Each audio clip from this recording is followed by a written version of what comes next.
Évangile de Jésus-Christ selon saint Matthieu. La mère de Jacques et de Jean, fils de Zébédée, s'approcha de Jésus avec ses fils et se prosterna pour lui faire une demande. Jésus lui dit : « Que veux-tu ? » Elle répondit : « Voilà mes deux fils. Ordonne qu'ils siègent, l'un à ta droite et l'autre à ta gauche, dans ton royaume. » Jésus répondit : « Vous ne savez pas ce que vous demandez. Pouvez-vous boire à la coupe que je vais boire ? » Ils lui dirent : « Nous le pouvons. » Il leur dit : « Ma coupe, vous y boirez. Quant à siéger à ma droite et à ma gauche, il ne m'appartient pas de l'accorder.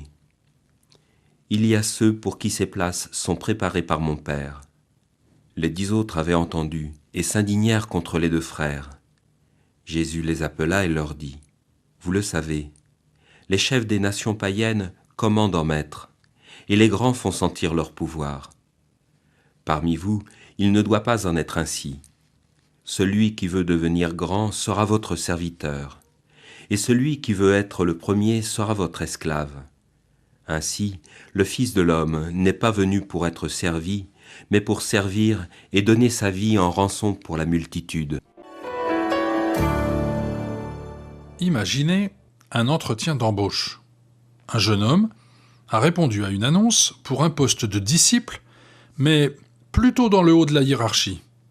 Il arrive, la tête pleine d'arguments pour justifier son embauche, et surprise, la personne qui l'accueille lui demande : « Pourriez-vous laver les pieds de vos secrétaires et ensuite faire la vaisselle ? » Que ferais-je à la place de ce jeune homme ?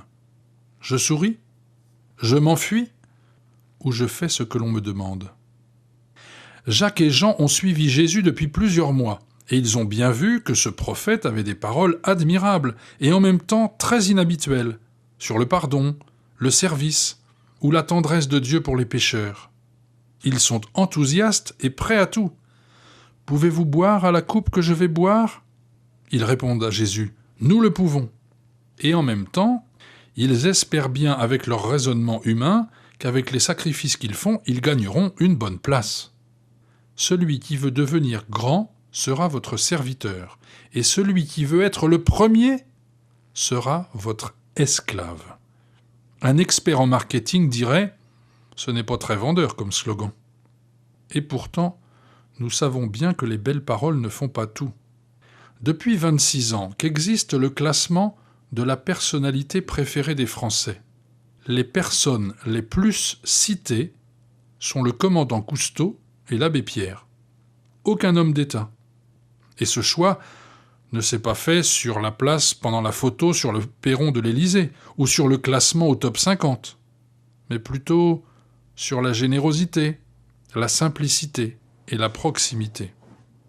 Vous connaissez la phrase que l'on dit d'un beau parleur : « Faites ce que je vous dis et pas ce que je fais. » Eh bien, Jésus nous dit : parmi vous, il ne doit pas en être ainsi.